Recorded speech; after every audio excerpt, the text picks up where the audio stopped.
It's the 5th of November and I'm Tom Glass and welcome to The Roast. Tonight, the Australian government has taken important steps to combat the spread of Ebola by agreeing to send Australians to West Africa and appointing an Ebola czar. Now, czar, of course, is the highest position you can get in virus management, beating out Ebola intern, assistant to the regional Ebola manager and Ebola from accounts.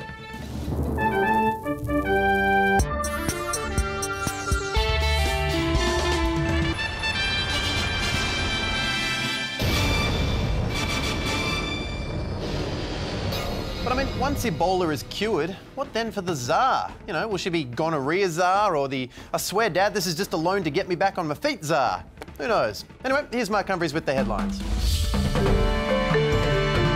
Al-Qaeda, the ageing rockers of global terrorism, has urged its followers to attack oil supplies to Western countries like Australia.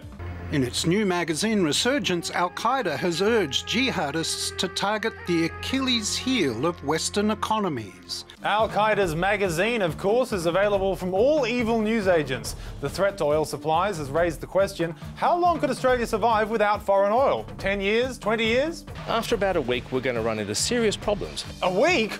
Honey, I need you to pick up 5 years' worth of fuel, some canned food, and the biggest goddamn Sudoku book you can find.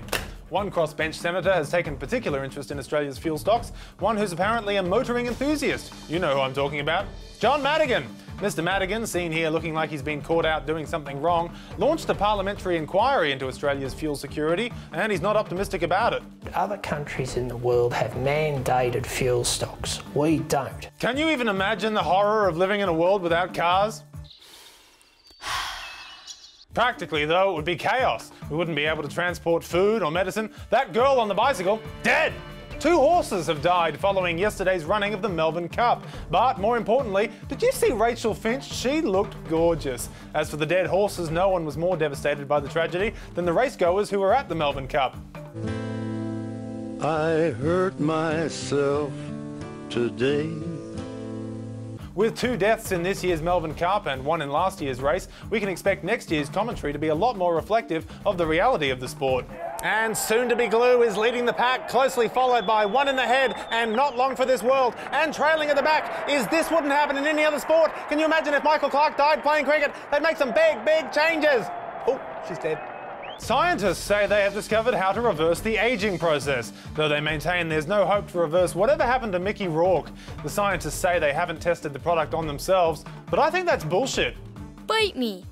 Scientists from Harvard and UNSW have been conducting tests on mice with some success, which explains why certain mice keep getting ID'd when they try to buy alcohol from Dan Mousey's. If the efforts to reverse the ageing process should not succeed, scientists will go to Plan B, stealing genes from Jared Leto's face. And finally, Australian primary school students have taken time out from pissing in their pants to break the world record for the longest line of connector pens, which is sure to impress future employers. The students also broke the record for academic achievement. Well, what's that? They spent their time connecting pens. We'll get back to work. For The Roast, I'm Mark Humphries. Thank you, Mark. I've actually got 2 pens connected here, which I think puts me second in the world because, you know, who the f else would bother? Well, we turn now to Ebola, but not for too long because I hear it's pretty contagious. The total number of cases worldwide is actually approaching 14,000 now, and in response, the Australian government has leapt into action. And by leapt, I mean kind of ambled, tripped and accidentally fell into action.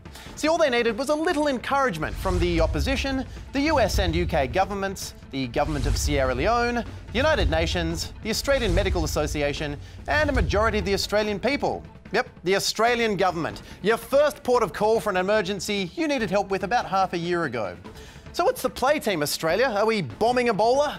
The Abbott government will assist several hundred Australian expert volunteers to travel to one of the Ebola hotspots of Africa to help control the epidemic. So the government is stepping up, taking charge and tackling the crisis head on. It is understood non-government or private sector groups are likely to get the funding as part of an arm's length approach. At arm's length, you know, to support other countries' elbow-deep approach. So the government isn't sending its own team, it's just making it a little easier for Australians who want to go there of their own accord. Still, help is help. So what changed the government's mind? Because until now, the stumbling block was not being able to evacuate any Aussies who might become infected.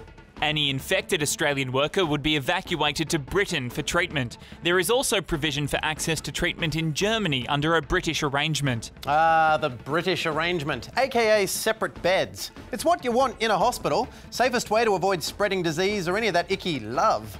But luckily for our brave Australian doctors and nurses volunteering to go fight Ebola in West Africa, the government has prepared a handy video to keep them safe.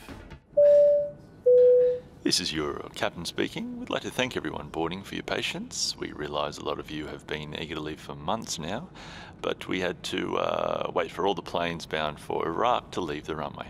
Before we take off, please watch our in-flight safety video. Hi, and welcome aboard Team Australia Airlines bound for Sierra Leone. Are you happy? Your nagging has finally paid off and you're headed for this sunny West African nation, which is already a popular destination for do-gooder international health workers and whiny UN officials. This cabin will be pressurised during the flight because before the flight we were pressurised by the UN. In the likely event of a medical emergency, protective masks will automatically drop from the unit above your head. And please, ensure the safety of your fellow Team Australians before all others. So please fit your own masks and the masks of any other Australians before you think about helping others if there are any masks left over. We'd like to thank you for choosing Team Australia Airlines. All of us here hope you enjoy your time away, and we look forward to seeing you back home soon. Unless you contract Ebola, in which case please f*** off and never come back. Thank you for your attention, ladies and gentlemen. Our expected arrival time is 6 months too late, and the current climate on the ground is paralysing fear. So sit back, relax, and enjoy our in-flight entertainment, which today are the films Outbreak and Contagion, followed by Series 4 of The Walking Dead.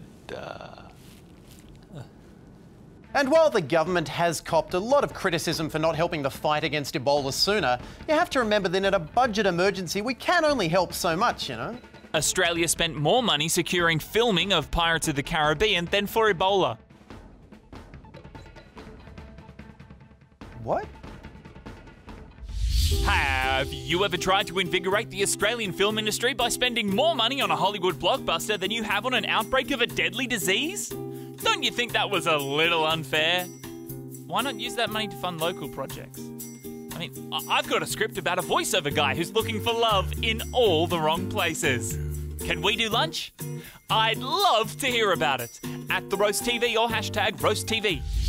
But do not fear, viewing public. Australia has led the world in one aspect of its approach to the Ebola crisis. Australia became the first developed country to shut its borders to citizens of countries worst hit by the West African Ebola outbreak.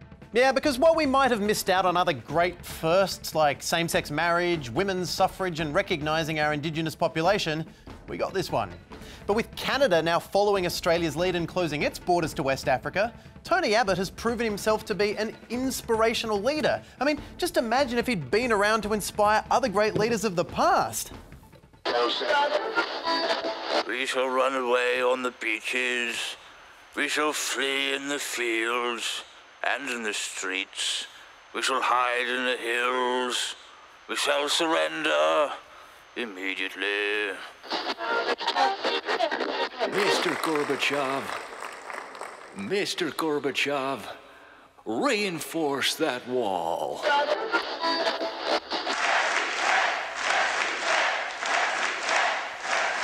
I keep telling you, no we can't. Yeah, Team Australia, you are so uninspirational. Good night. I have a dream. It's the same dream every night. I'm at a fairground being chased by a giant wolf.